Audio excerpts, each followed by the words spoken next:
So we have a title decided this week in Abu Dhabi. It's not the first duel in the desert we have had for a season finale in Formula 1, nor is it the first race, nor is it the first year where we've had a race where 2, 3, or maybe even 4 drivers have had a chance of winning the Formula 1 World Championship in the final round.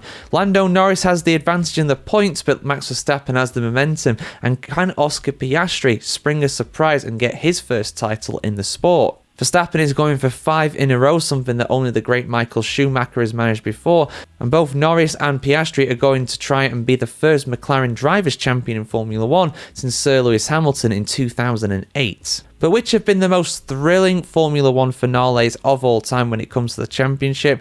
So with all that in mind, guys, I'm going to take a look at 3 of the most incredible championship finales in Formula 1 history here on the channel for you as always. And we're going to start with the first one that really springs to mind for a lot of people, the 1976 Japanese Grand Prix. Hunt versus Lauda. Anybody who's seen the movie Rush will know all about this. This was run in absolutely torrential conditions around the Fuji International Circuit. If it was run nowadays, Formula 1 would never even consider running, but this was one of the first globally televised sporting events in Formula 1, and the television audience was waiting on very expectantly, so they didn't want to disappoint and they ran anyway. Niki Lauda had a points advantage over James Hunt, incredibly coming back from a near-fatal accident at the Nürburgring earlier this season. He had a 3-point lead over James Hunt, and this was during the times when it was 9 points for a Grand Prix victory rather than 25 today. Lauda's comeback during that season is one of the greatest in sport, let alone Formula 1.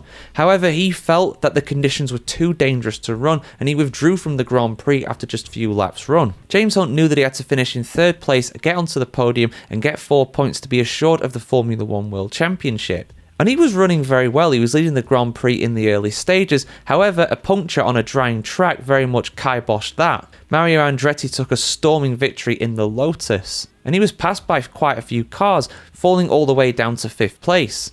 However, a late charge ended up with him passing Jacques Lafitte and then Clay Regazzoni, Lauda's teammate, in the latter stages of the Grand Prix, and he was in a championship position in 3rd place with just 3 laps to go. Hunt crossed the line in 3rd place and won his only Formula 1 World Championship and concluded one of the greatest seasons in Formula 1 history. And we're going to skip a long way into the future now. 2008, I already mentioned that McLaren last won the Drivers' Championship in that year, and of course it was Hamilton's championship, but it was an incredibly close one to say the very least. Hamilton arrived at Interlagos in Brazil with a 7-point advantage over Ferrari's Felipe Massa. Massa dominated his home race to take the victory with relative ease. He did his part. Hamilton therefore knew that he had to get in 5th place in order to win the World Championship. After being so close during his rookie season in 2007, he was getting that sinking feeling when Sebastian Vettel passed him on a slippery circuit in the closing stages, demoting Hamilton down to 6th place. However, not everybody switched to the intermediate tyres, and one of them was a certain Timo Glock driving for Toyota. Glock was running in 4th place, but he was hemorrhaging time on the last lap. He fell off the cliff in terms of temperature and could not get back onto it. So literally going through the final braking zone of the season, Sebastian Vettel overtook his compatriot, and then Hamilton slipped down the inside. Is that Glock? Yes, it was Glock. And Hamilton took his first of what would eventually be 7 world championships in Formula 1. An incredible way to win your first championship, one of the most dramatic finales, again, not just in Formula 1, but in sport as well. And we can't talk about season finales in Abu Dhabi without talking about 2010. No, I'm not going to talk about 2021. We ain't doing that here. Let's talk about this though, because I feel like this is more applicable 2010, because this was a 4-way fight for the Formula 1 World Championship.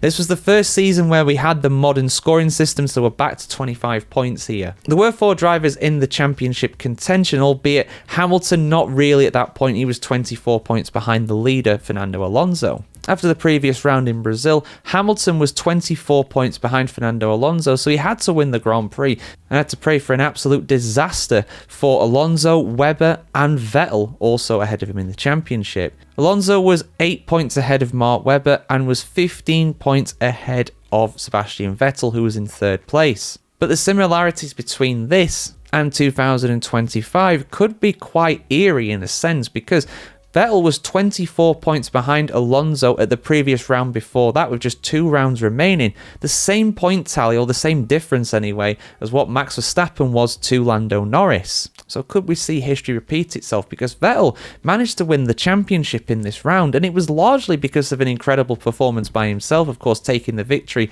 at a 2 very fast McLarens, but also because of the tactical blunder for Fernando Alonso and Mark Webber. They chose to pit relatively early on compared to much of the competition, and unfortunately for them, they got stuck behind the Renault of Vitaly Petrov. Webber was wanting to cover off Alonso because he was the main rival for him in the World Championship. But unfortunately for the pair of them, it did not pay off. They could not get past Petrov. He had too much speed down the straights, and that allowed the leaders to pull away massively. They were able to do their stops and still get out ahead of their rivals.